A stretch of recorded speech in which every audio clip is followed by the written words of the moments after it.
The Most Holy Church of God in Christ Jesus is a religious organization established in the Republic of the Philippines on the 9th of May, year 1922, and is duly registered with the Securities and Exchange Commission with registry number 82613.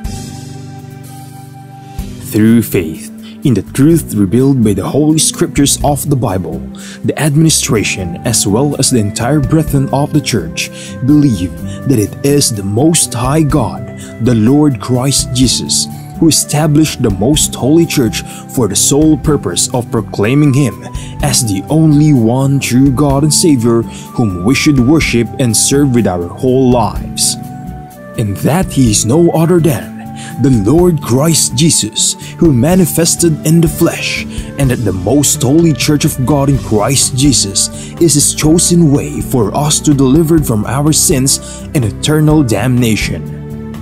Therefore, since the Church was established, everyone who is called into the Church receive the divine obligation to partake in all evangelization efforts of the Church to fulfill the God-given commission to make disciples of all the nations.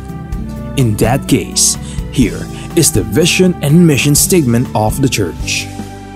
Vision: the Most Holy Church shall be exalted for the glory of the Most High God. Mission: seed of one world, one nation. Core value: all members of the Most Holy Church are being taught and encouraged to live in agape. Agape is a Greek word which means perfect love and everlasting love. As the Bible further expounds, it is the kind of love that God has for all of us. In fact, God Himself is agape. Agape, or love, serves as the core value of the Church because love is the fulfillment of the law. Ownership and administration: the Most Holy Church of God in Christ Jesus fully believes and proclaims that her sole owner is no one but the Most High God. He is the only King who reigns all over the Church. Everything the Church achieve and will achieve in the future are the works of God. God governs over His Church through His appointed men to administer the Church. Like the first church established in Jerusalem, which was administered by the apostles, the Most Holy Church is currently administered by the 7 bishops, presided by the general bishop. The church administration oversees over the whole church and through the appointed council of elders, composed by the presbyters and ministers who were appointed to administer congregation and ministries. Expansion and growth: currently, the church has established congregation in most places in the 3 major islands of the Philippines, namely Luzon, Visayas, and Mindanao. Also, the church is making necessary preparation to intensify its expansion and establish congregation in all major cities and provinces in the entire country. There are also active congregation of the church in other countries. In the United States of America, in Canada, in Australia, Hong Kong, in Singapore, Malaysia, United Arab Emirates, Japan, Taiwan, Kingdom of Saudi Arabia, Qatar, Belgium, Cyprus, France, Germany, Italy, Spain, and United Kingdom. The Most Holy Church of God in Christ Jesus is looking forward to aggressively propagate the gospel, to edify the church in places where it was already established, and also to establish new congregation in other countries to complete the mission and fulfill the vision of the church. Services: since the main purpose of the existence of the Church is to propagate the gospel to all nations, the Most Holy Church established various evangelization efforts of the Church to reach more people even in the farthest corners of the world. The church produces evangelization programs that are aired via radio, cable TV, and in different social media or online platforms. Radio stations, Philippines.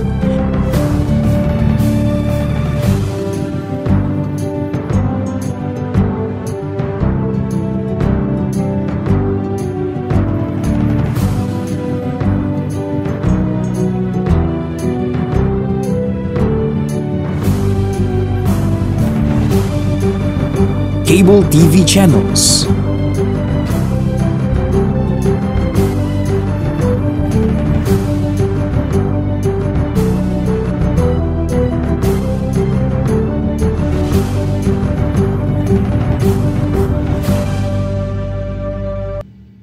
Online platforms, Facebook, MHC Media, YouTube, The Most Holy Church, official website, www.mostholychurch.com. Charity. Aside from actively upholding evangelization efforts, the Most Holy Church is also active in charity works. Here are some of the ministries of the Most Holy Church established to serve both members and non-members of the church. Lingap Agape Ministry. The church established the Lingap Agape Ministry, which engages in community services like goods and charity donations, feeding programs, blood donations, and other services to cater church members and non-members who are in need. Damayang Kristiyano. On May 1, 2004, the church administration established the Damayang Kristiyano Ministry that aims to help the needs of the family of a deceased member of the Most Holy Church, especially in their burial expenses. Schools. Pristine Heritage Academy, formerly known as Pristine Learning and Tutorial Center. The Pristine Heritage Academy was established by the Most Holy Church in February of 2009. The school is open to all church members and non-members alike for the fulfillment of a part of the Most Holy Church community service. Mahanaim Evangelical Academy. The church administration aimed to give standardized education and training to church members who aspire to become missionary workers and ministers of the church. Thus, in 2018, the church administration established the Mahanaim Evangelical Academy that provides classroom lectures and on-the-job training so that aspirants to partake in the Lord's mission may be molded to become a proud messenger of God. The Mahanaim Evangelical Academy mainly holds its training in Gabay Center, the training facility of the Most Holy Church located at Barangay Sumalo, Municipality of Hermosa, Province of Bataan, Philippines. The Centennial Celebration of the Most Holy Church.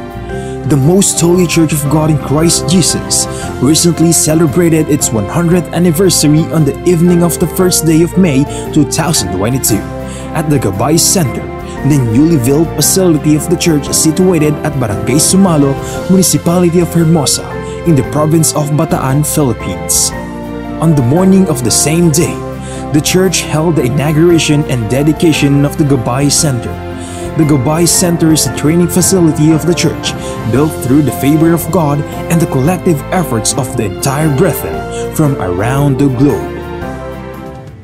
From the proud members of the church, we are inviting you to join us and be a member of the Most Holy Church of God in Christ Jesus, so that we may share the ever-abounding favor of God towards His beloved children. Please take time to listen to the preaching of all the topics composing the lessons of spiritual salvation, so that we may share to you the teachings and doctrines of the Most Holy Church, which are purely based on the Bible that will lead us to our soul's salvation.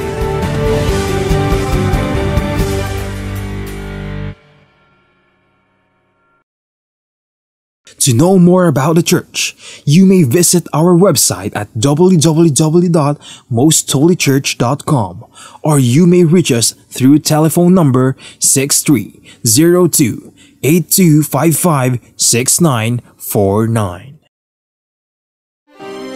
Maraming tanong, Maraming sagot. Maraming haka-haka at maraming mga katha. Nagsasalimbayang mga paliwanag. Gaya ng hangin ng aral na nagdadala sa tao sa magkabi-kabilang paniniwala. Ngunit, isa lamang ang dapat matanghal. Ang sagot ng Biblia.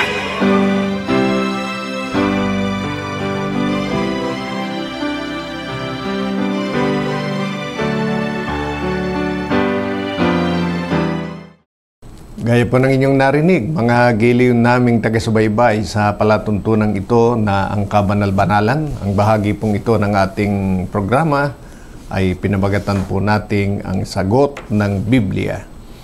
Welcome po mga mahal naming mga taga-subaybay dito po sa ating portion ng pinabagatang ang sagot ng Biblia. As always, ito po ang ating paglilingkod na kung saan ay babasa po tayo ng mga talata sa Biblia upang tugunan ng mga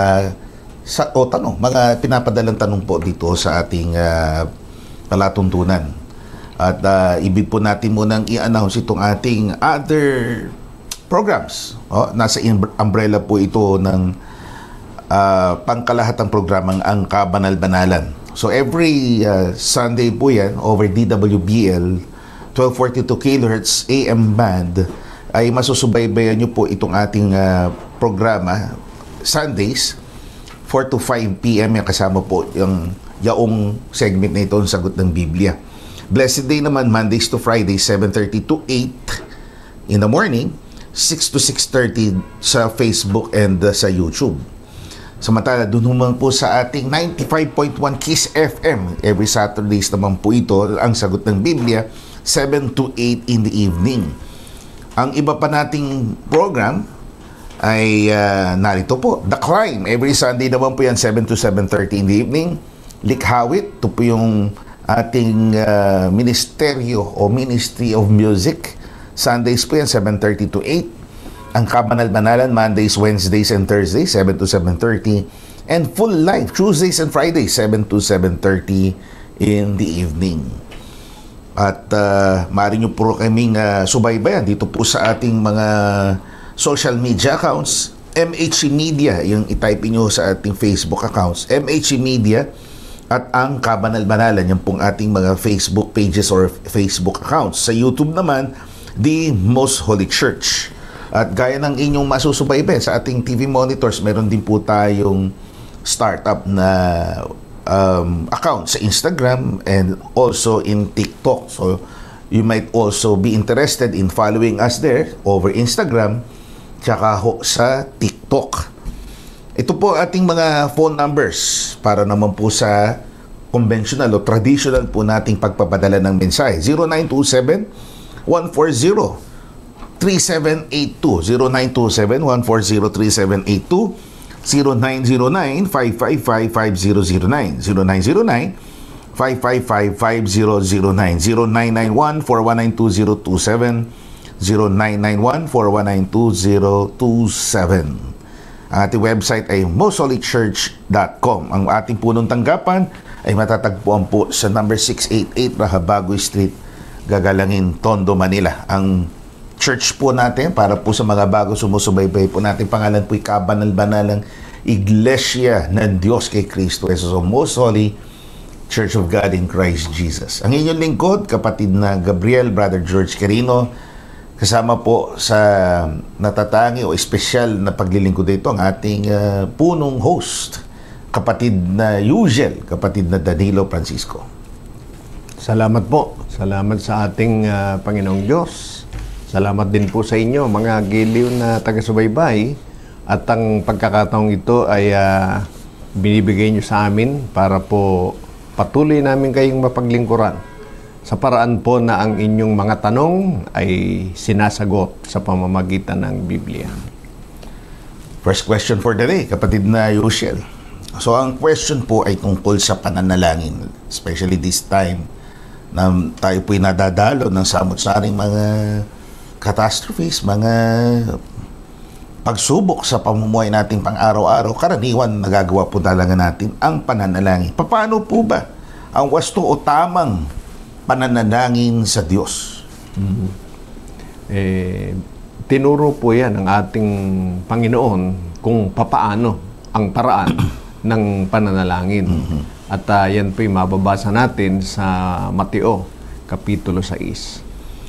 Versikulo 9 hanggang 13. Magsidalangin nga kayo ng ganito. Ama namin na nasa langit ka, sambahin nawa ang pangalan mo.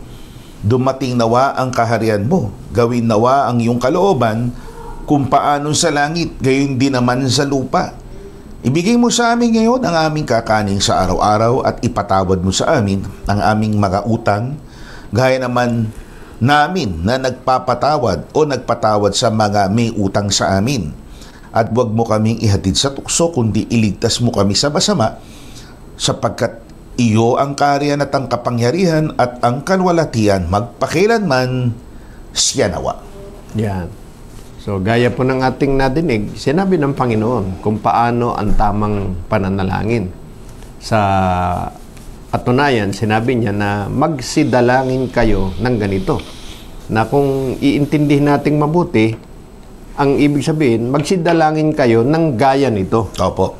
Kumbaga, yun yung pinakapadron na susundin. Pattern. Hindi mismo, yun ang ipapanalangin. Opo.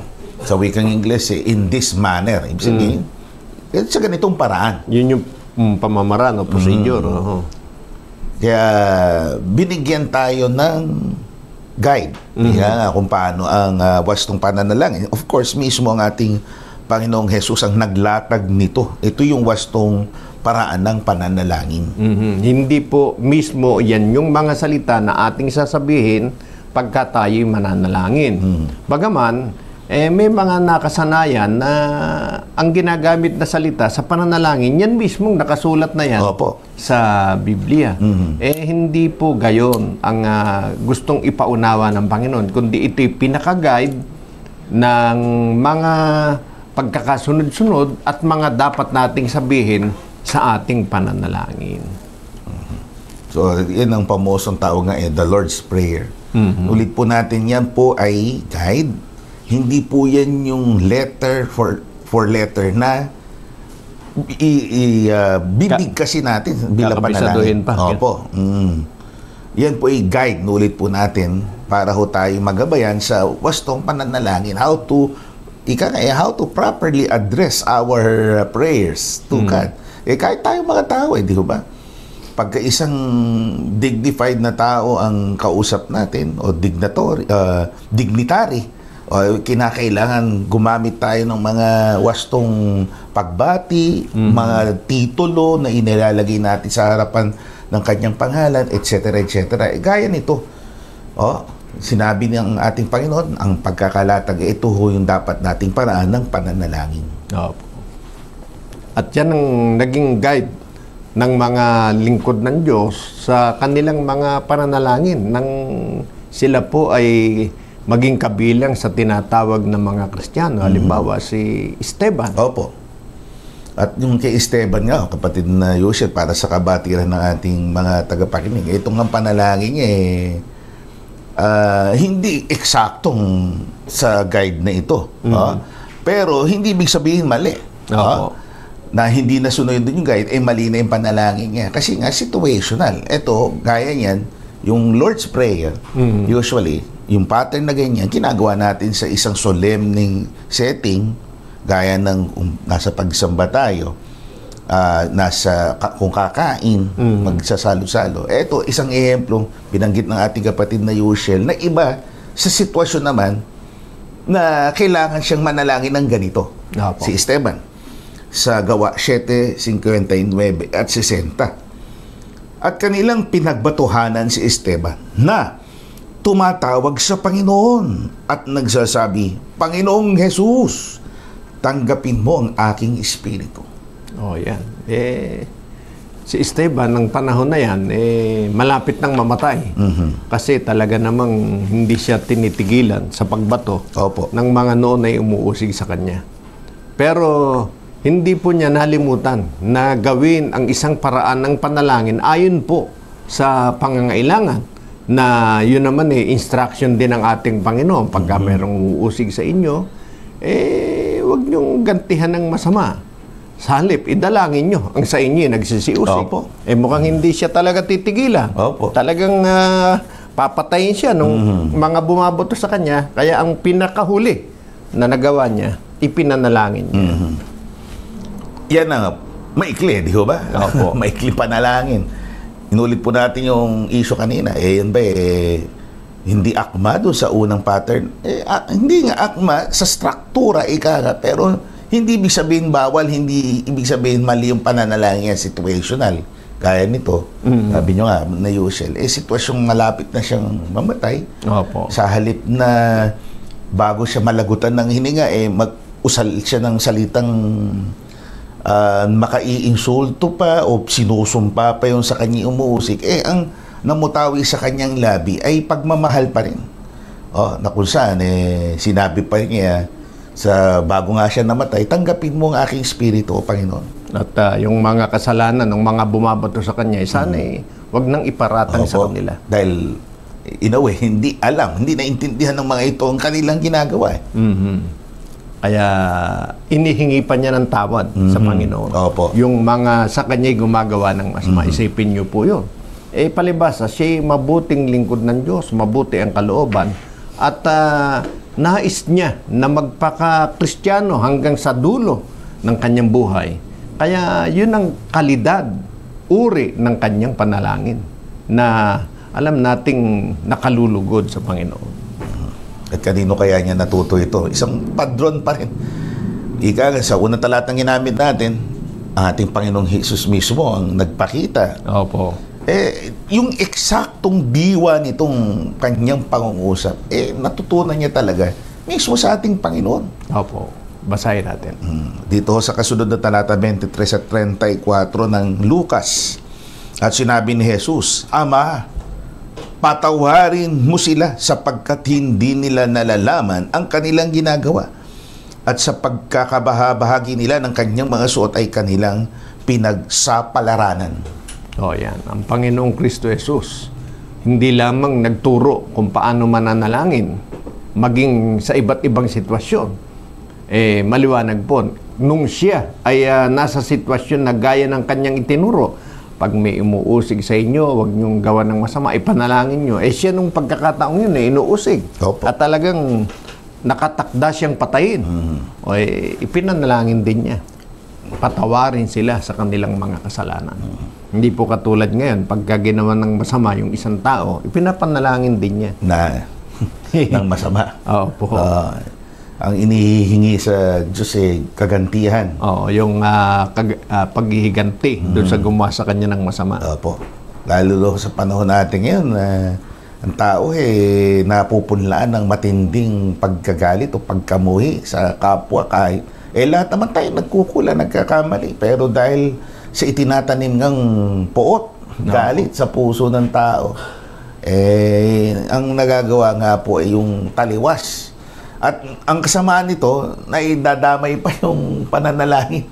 Dinadalangin ng ikapipinsala ng kanyang kapwa. So, hindi po dapat gano'n. Yun yung wastong paraan ng pananalangin.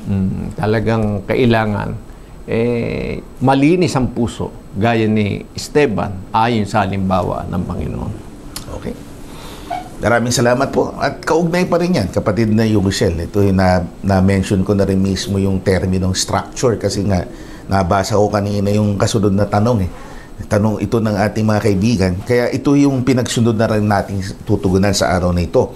Dapat bang mandatory, kumabit ng termino, mandatory o obligado na may structure ang pananalangin? Dapat ba na may sinusundan nga tayong istruktura o kaayusan ng pananalangin? Yun nga yung ibinigay na turo ng ating Panginoon. Meron siyang structure na sinabi kung paano pagkakasunod-sunod. Opo. Ganun po talaga ang sinasabi ng Biblia. Pero, ang iniisip niya siguro, paano kung hindi masunod yung ganong structure? Kaya obligado ba talaga? Parang tinatali mo ba tinatali ba natin ang ating sarili sa pananampalatayang baka nalilis tayo, namamali tayo. May structure talaga tayo dapat sinusunod. Mga kaibigan, tingnan natin ang turo ng Biblia mismo sa liham ni Apostol Pablo sa mga kapatid sa Roma 8:26.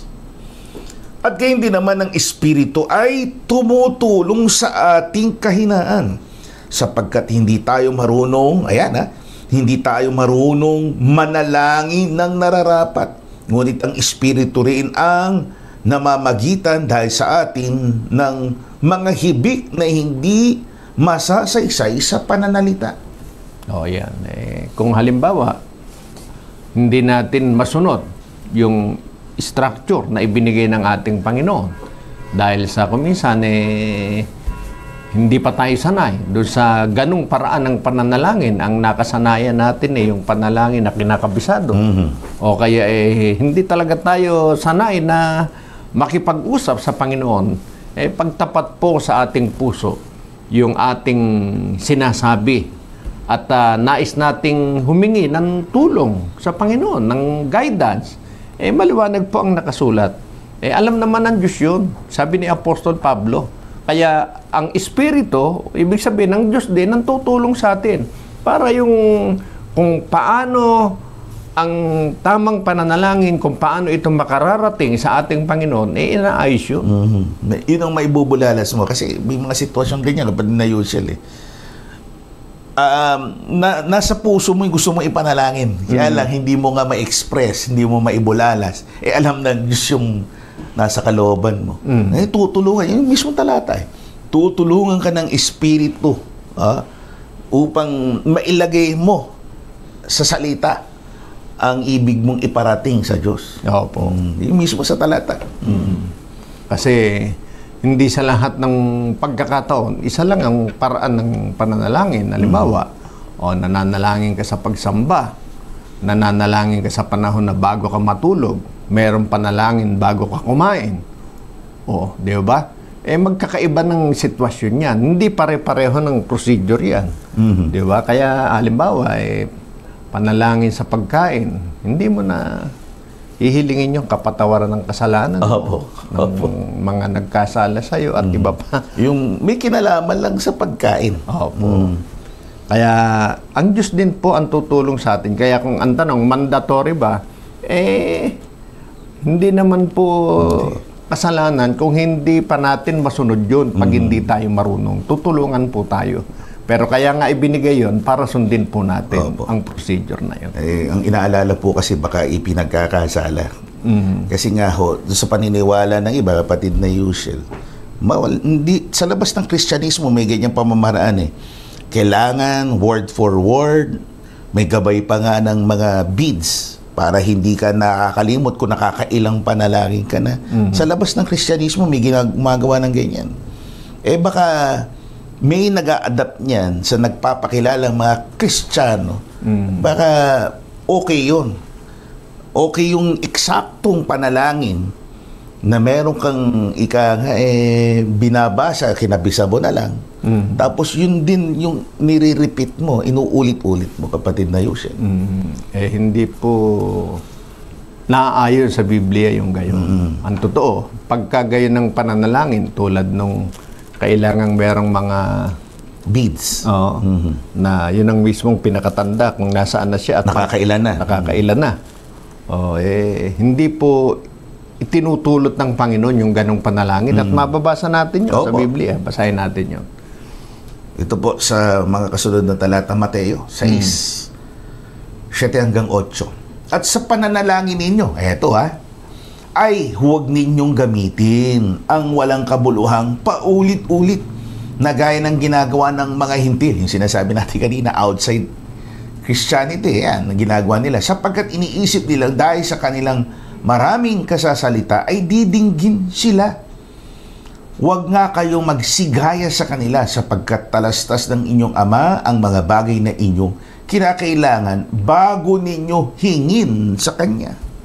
Yan. Yan yung nakasanayan ng iba na uri ng panalangin, yung 10 Ama namin, 10 Aba Ginoong Maria. Ganun yung pananalangin. Naalala ko tuloy yung lola ko na nananalangin. Merong isda doon sa mesa.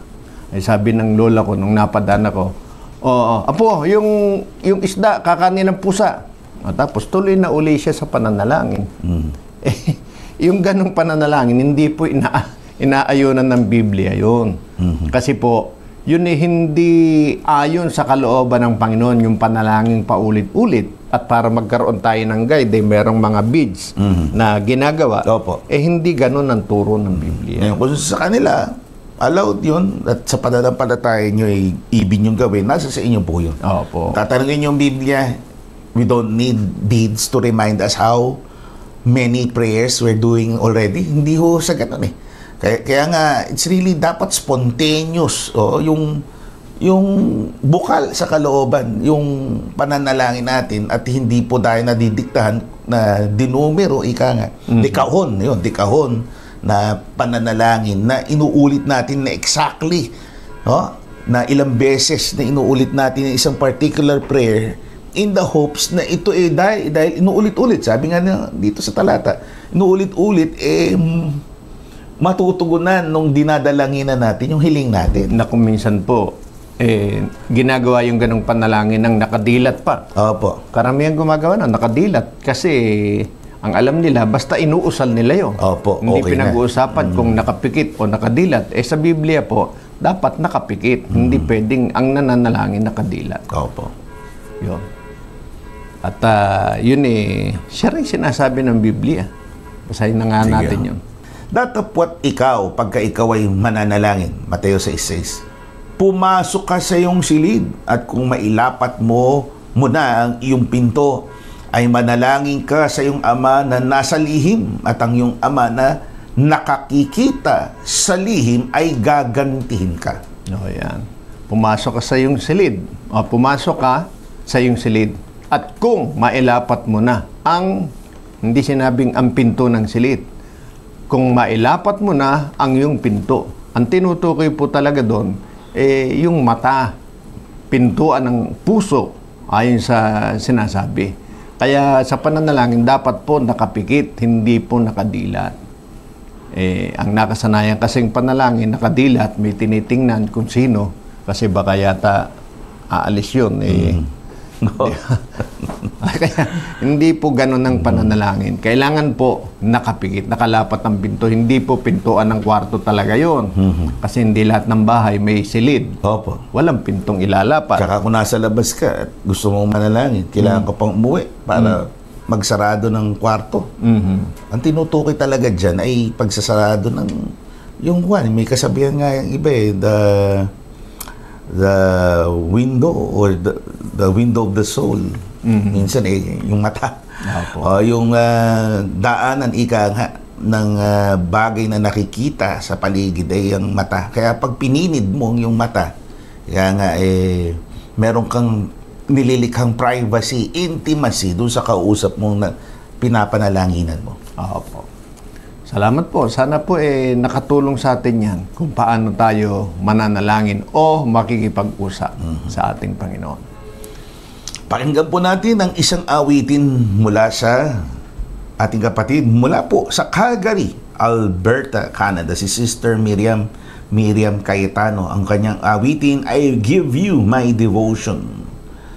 Pakinggan natin si Sister Miriam. Shalom, greeting of peace everyone, to my brothers and sisters all over the world, to our guests, friends, and subscribers who are tuned in right now to our very special program, Ang Kabanal-Banalan. I am your sister, Miriam Cayetano, greeting you all the way up from the north, from Saco Puesta, Calgary, Canada. It's a great honor for me to sing for you. Today I will be singing a song entitled, I Give You My Devotion. That can relate to each and every one of us. It's a song about devotion to the one true God who created us. It's a pledge to serve Him faithfully up to the end, to be able to triumph despite tribulations that will come our way in doing our ministries, as well as in serving Him as a Christian. This is an original composition of the Most Holy Church of God in Christ Jesus. Lyrics by Sister Cherry Calomyong from Sakop Wisdom. Arranged and melody by yours truly.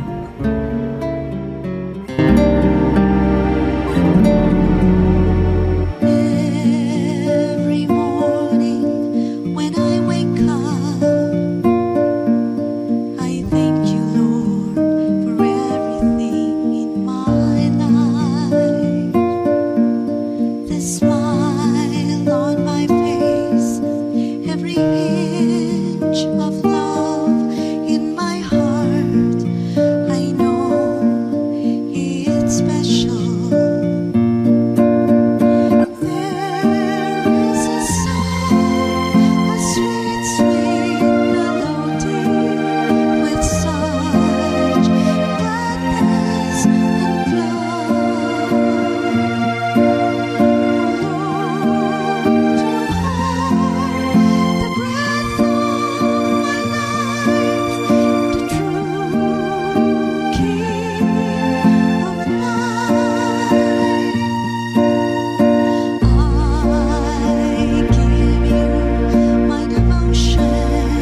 Salamat, sister, sa inyong magandang awitin. So, kasunod po, kapatid na Yushel.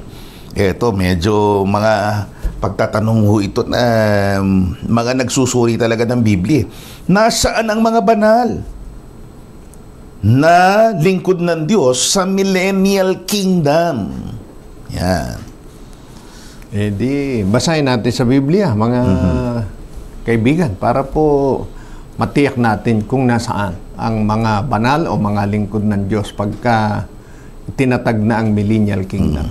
20:9, unang bahagi. At nagsipanik sila sa kalaparan ng lupa at kinubkob ang kampamento ng mga banal at ang bayang iniibig.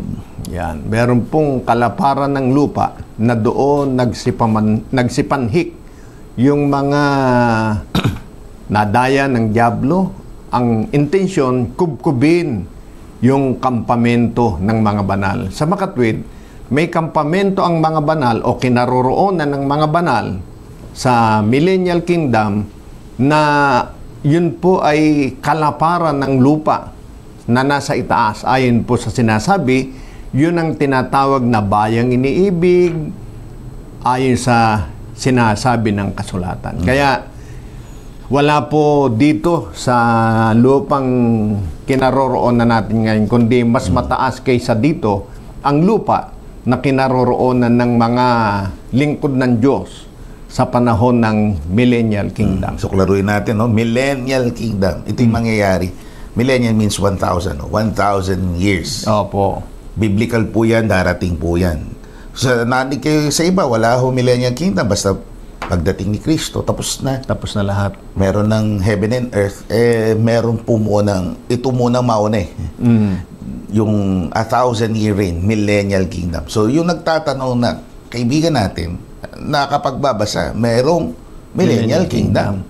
At nasa ng mga banal, nasa elevated place, mataas na dako.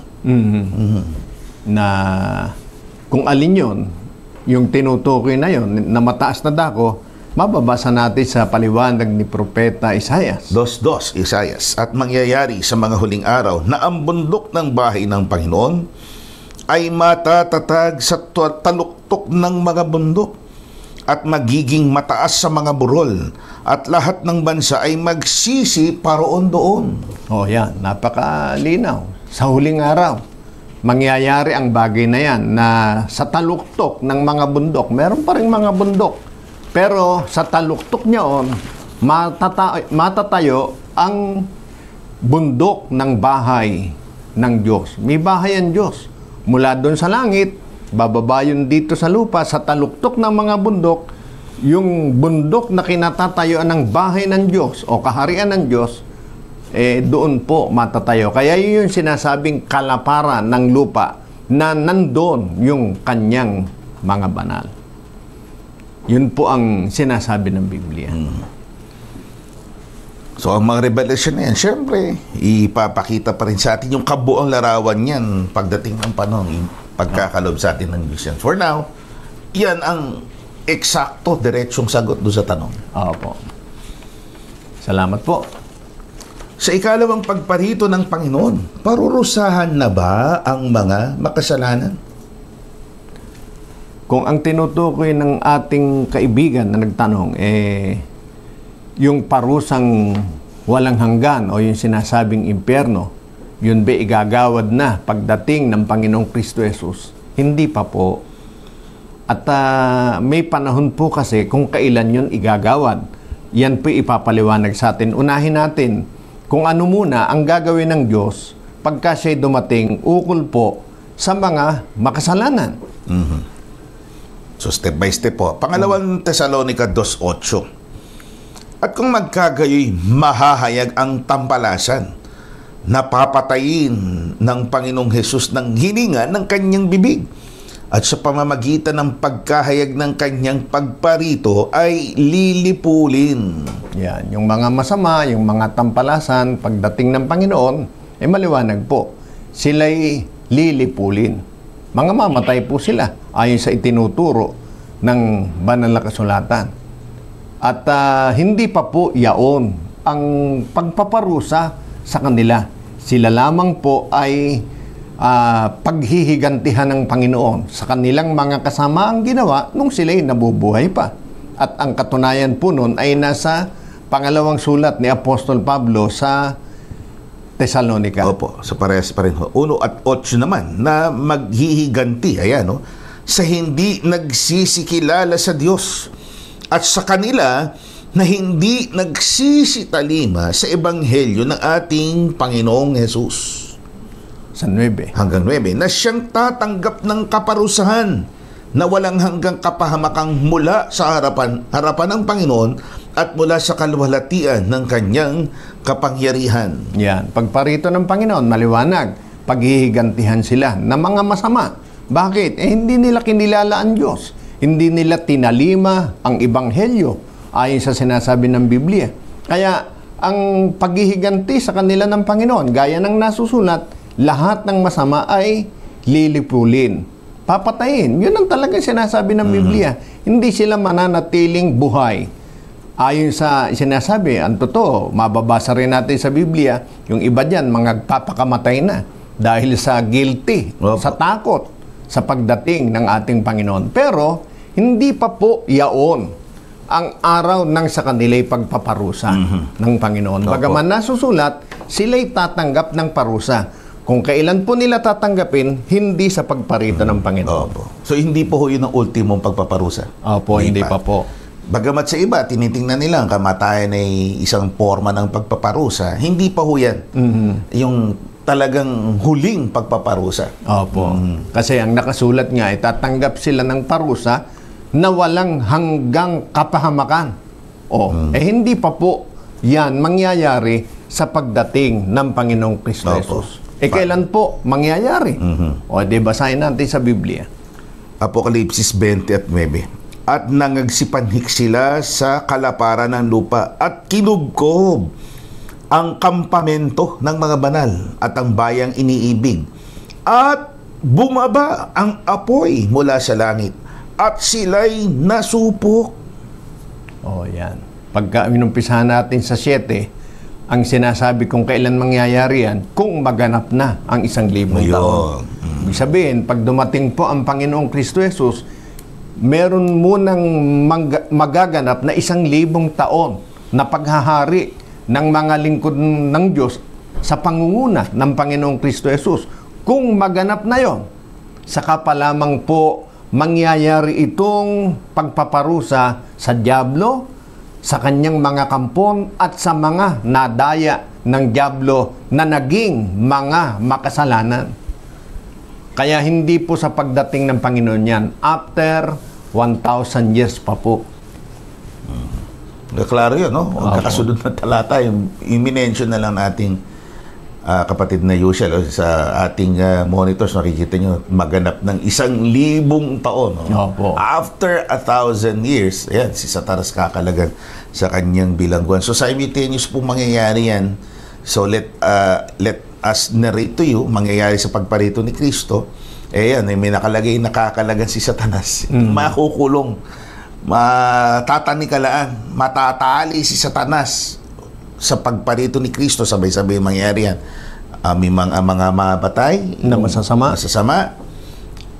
Then, yan nga, ibubulit o igagapos, ibibilanggo si Satanas. So, walang deceiver, walang mandaraya sa loob ng 1,000 taon. After 1,000 years, ngayon, makakawala na siyang muli. Doon mangyayari yung tinutukoy na ultimong pagpaparusa. Sa dyablo, sa mga kampo ng dyablo, at sa mga nadaya ng dyablo. Kaya ito'y pagtuturo sa atin, huwag tayong papayag, huwag tayong padadaya sa dyablo. Dahil ang totoo, ang impyerno po, wala pa hanggang ngayon. Yan po'y darating pa lang after 1,000 years, pagka parurusahan na ang dyablo at ang kanyang mga kampon. Ang tao, hindi po talaga nakalaan doon. Kaya lang, kung magpapadaya ang tao sa dyablo at mahihikayat ang tao na sumama sa dyablo, kung saan po mapunta ang dyablo, doon din mapupunta ang tao na kanyang nadaya. Kaya meron pong mga taong mapaparusahan din dahil sa pagsunod sa dyablo sa halip na sa Diyos. At pinatunayan sa mga talata ng tinutukoy na yung binulid, yung nasupok ng apoy, yung pagkasupok ng apoy, yun yung paglikha ng impyerno. Ito yung hell na talaga. Mga kaibigan, ayon sa mababasa natin sa Apokalipsis 20 at Gs. At ang dyablo na dumaya sa kanila'y ibinulid sa dagat-dagatang apoy at asupre na kinaroroonan din naman ng hayop at ng bulang propeta. At sila'y pahihirapan araw at gabi magpakailanman. At diyan makikita natin na ang tinutukoy na dako na magiging gaya ng dagat-dagatang nagnininga sa apoy at asupre, ito po mismong sanlibutan na sa loob ng 1,000 taon magiging gaya ng isang kapatagan. Opo. Wala nang dagat. Pero pagdating ng Panginoon, magiging parang dagat lamang, apoy ang narito dahil ito ang magiging dako ng parusahan. Kaya yun pong katuruan na ito yung mamanahing magpakailanman, hindi po. Ito po yung magiging gantimpala sa mga lingkod ng Diyos, pero 1,000 taon lamang. Pagkatapos nun, mapapasa langit uli, magpakailan-kailanman. Pero itong lupang ito na sinasabi, ito po ay magiging siyang dako ng dagat-dagat ng apoy at asupre. So, klaro dito, na Yosel, dagdag na natin dito. Ngayon, wala hong impyerno pa, ha? Nabanggit nyo na rin lang, kapatid na Yosel, wala pa hong impyerno. So, kung mamatay tayo, ngayon, ang pagpapasya ng Diyos tungkol sa magiging kapalaran natin ay hindi pa hayag. Kasi nga, may mga pag-aaral tayo tungkol sa kaluluwa, tinatago sa lihim. Pero hindi pa ho yun ang pagpapasya kung ikaw ay bababa na sa impyerno o kaya iaakit na sa langit, i-welcome ka ni San Pedro. Wala pong ganong turo sa Biblia. Yung sinasabi ng ibang, nako, sinusunog na yung kaluluwa niyan sa impyerno. Sa impyerno. Wala pang ganon. Wala pang ganon. Salita lang yun. Although, may mga nagsasabi na bungkal na raw nilang kalaliman ng mundo. Napakainit daw. Talagang mainit eh. Molten core yung gitna ng earth eh. Talagang napakainit yun. Pero sabihin, dinidescribe yun as hell, na dun ibababa ang tao pagka pinarusahan. Hindi po. This world will in itself be hell. Ito ho mismo, itong mundong ito. Dapat ba tayo mag-alala? Mawawala itong mundong ito. Pag naglingkod tayo, hindi tayo dapat dito mapunta, kundi dapat dun tayo mapasama sa paggantimpalang walang hanggan. Opo. Sa piling ng Diyos, sa sangkalangitan. So, salamat po at masampalatayanan po nawa natin ang mga katotohanan yan. Pati na Yusel, ano daw po ang ibig sabihin ng nakasulat sa Marcos 13:14? Basahin po natin. Makikita ninyo ang kalapastagan ng walang pangalawa na nakatayo sa dakong di dapat kalagyan nito. Merong in parenthesis, unawain ito ng bumabasa. At kung ito'y mangyari na, dapat nang tumakas sa kabundukan ang mga nasa Judea. Yan. Napakaliwanag naman ang sinasabi. Kung uunawain po natin, merong panahon na talagang ito po ay mangyayari. May kalapastangan ng gagawin. Yung dito po'y tinutukoy na pagka nangyari ang mga bagay na ito, may pagkakataon talagang kung makatatakas ay dapat nang tumakas dahil ito'y bigat na mga pangyari o mahirap na pangyayari. At kung kailan po ito, basahin natin sa Biblia. Daniel 9:27, sa Tagalog Popular Version natin basahin. Ang pinunong ito'y gagawa ng isang matibay na pakikipagkasundo sa makapal na tao sa loob ng 7 taon. Pagkaraan ng 3 taon at kalahati, pipigilin niya ang paghahandog. Itataas niya sa templo ang kalapastangan ng walang kapantay at mananatili siya roon hanggang sa ang naglagay sa kanya ay parusahan ng Diyos ayon sa itinakda sa kanya. Yan. Yung tinutukoy, nagagawa ng kalapastanganan, yun ay parurusahan ng Diyos ang naglagay sa kanya ron. So, tatanda natin, may parurusahan ng Diyos. Yung parurusahan ng Diyos, yon ang naglagay dito sa gumawa ng malaking kalapastanganan. Saan siya ilalagay? Doon sa hindi niya dapat kalagyan. Ibig sabihin, ang dapat na nandun, ang Diyos. Siya ang dapat na pinupuri, siya ang dapat na niluluwalhati doon. Pero itong gagawa ng kalapastanganan ito, na malaking kalapastanganan, siya po ay siyang gagawa at nakaposisyon sa dakong yaon. Kaya ano po ang sinasabi ng Biblia? Kung kailan mangyayari yon? Bago dumating yung pagpaparusa ng Panginoon, doon sa naglagay sa Kanya. Gaya po ng ating nalalaman, ang pasimulan ng pagpaparusa sa Kanya, yung panahon na siya ibibilanggo doon sa kalaliman. At yun sa pagdating ng ating Panginoong Kristo Jesus, dahil lang talagang tinutukoy na naglagay sa hindi niya dapat kalagyan, yun po ang dyablo. At ang tinutukoy naman na inilagay na gumawa ng kalapastanganan, yung nagpapanggap na parang siya yung karapat-dapat na purihin. Kaya nga, kalapastanganan. Ang pinakamalaking paglapastangan sa Diyos, yung kapurihang para sa Diyos ay agawin ng sino man sa mundong ito. Pero mahayag yan. At yan ay parurusahan ng ating Panginoon. Ng Panginoong Kristo Jesus sa kanyang ikalawang pagparito sa sanlibutan. Kaya kung gaano katagal yun, maliwanag po ang isinulat. Ang una mo nang mangyayari, merong 7 taon na sinasabi bago ang wakas. At sa kalahatian ng 7 taon, ibig sabihin ng kalahati ng 7 taon, 3.5. Yun, 3 taon at kalahati. Sa kalahatian ng 7 taon o sa natitirang 3 taon at kalahati, gagawin niya yung malaking kalapastanganan. Lalagay siya sa hindi niya dapat kalagyan. Ang dapat na nandoon, walang iba kundi ang Diyos. Siya ang dapat na pinapupurihan, pero ipakikilala niyang ang dapat na tumanggap ng papuri ay siya. Para maintindihan pa natin, basahin natin ang sinabi ni Apostol Pablo tungkol dyan. 2:4. Pangalawang Tesalonica. Apo. Na sumasalangsang at nagmamataas laban sa lahat na tinatawag na Diyos o sinasamba. Ano pat siya'y nauupo sa templo ng Diyos na siya'y nagtatanyag sa kanyang sarili na tulad sa Diyos. Yan. Yun yung hindi niya dapat kalagyan. Ang Diyos ang dapat na nasa ganyang kalagayan, na siyang dapat na sinasamba, pero siya ay magpapasamba, magmamataas, at gaya ng sasabihin niya na siya ang Diyos. Kaya yan nga yung Antikristo.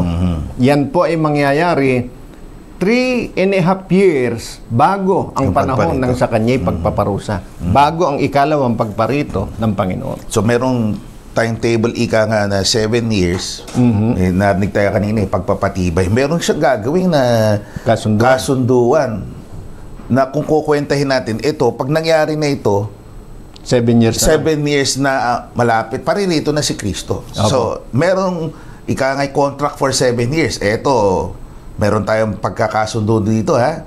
Pero, sa kalagitnaan ng kasunduan na yun, may mangyayari. Ipatitigil niya na. Kumbaga, i-receive niya na yung contract. Hindi na ito ang masusunod. Ibang sistema na mangyayari. Eto na pagkasunduan, hindi na itutuloy. Doon sa kalagitnaan, aangkinin niya na, susunggaban niya na yung katangian o yung karangalan na talagang para sa Diyos. Ipahinto niya na ibang pagsamba. Sabi niyo dito sa sinitas ng talata, uupo siya sa templo na intended talaga sa Diyos, na luklukan ng Diyos, at doon siya luluklok at magpapakilalang siya ang Diyos na dapat sambahin. Opo. At yun diretso nating mababasa sa saling magandang balita, Biblia. Yan ding sitas na yan para maintindihan ng ating mga taga-subaybay. Siya'y sumasalungat at nagmamataas laban sa lahat na tinatawag na Diyos o sinasamba. Ano pat siya'y, nauupo sa templo ng Diyos na ipinahayag ang kanyang sarili na Diyos. Yan yung Antikristo. Yan yung darating 3.5 years. Magpapakilala na siya ang Diyos. Yun yung sinasabing kasuklam-suklam ang gagawin na gawa laban sa Panginoon. Kaya kasuklam-suklam. Hindi ka naman Diyos, pakikilala mong Diyos ka. Opo. So wala nang wala nang pagkukubli, wala nang pagkukunwari. Aaminin niya na agad, sasabihin niya ako ang dapat yun ay sinasamba. Sasabihin niya na talaga outright, ako ang Diyos. Kasi sa simula, syempre, pakyeme pa ng konti para katanggap-tanggap nga naman sa tao, may hinihintay silang pagparito ni Kristo. Ngayon, bilang katugunan ng pagparito ni Kristo, etong gagawin niya. Opo.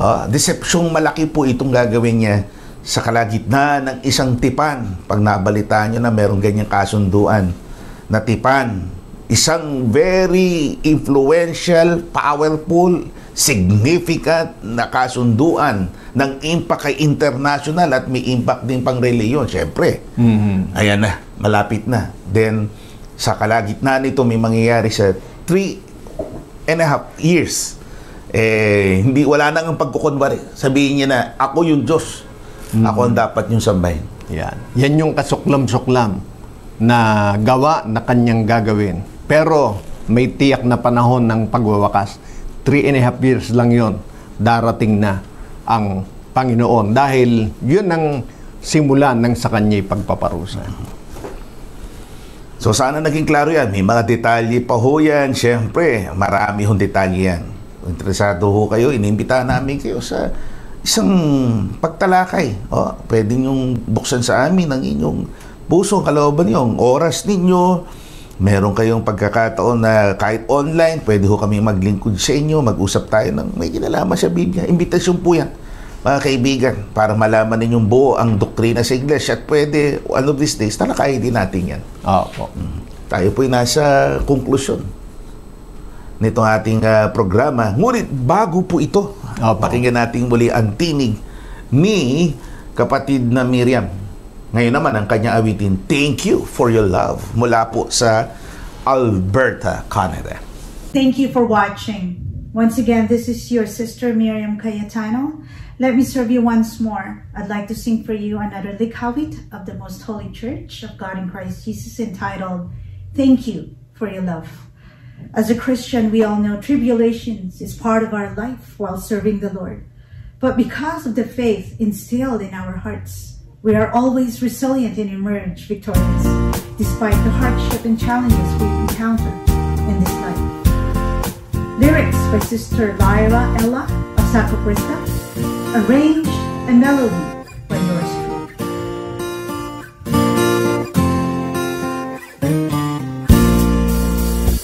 I am weak, I lose hope so easily. I made mistakes so many times, I feel regretfully. Oh, hear me, Lord, hear my cry for help, for I feel beyond your reach.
be with you is my fervent dream.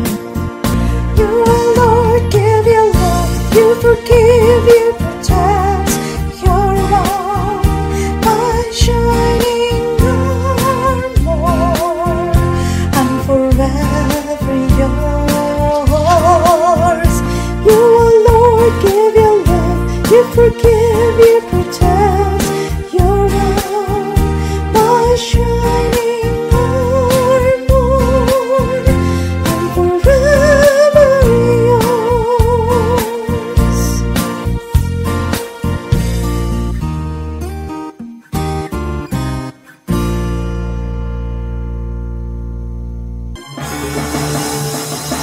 Ang sagot ng Biblia.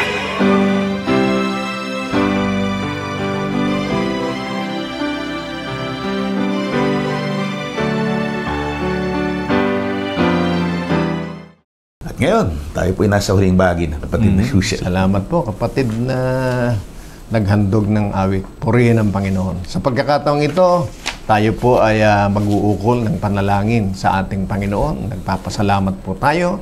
At kalakip ng ating pagpapasalamat ay ang pagdulog para po sa ating mga kapatid, mga kaibigan na nagpapaabot ng kanilang mensahe na sila po'y ipanalangin natin sa Panginoon. At maging kayo po na aming mga taga-subaybay na hindi man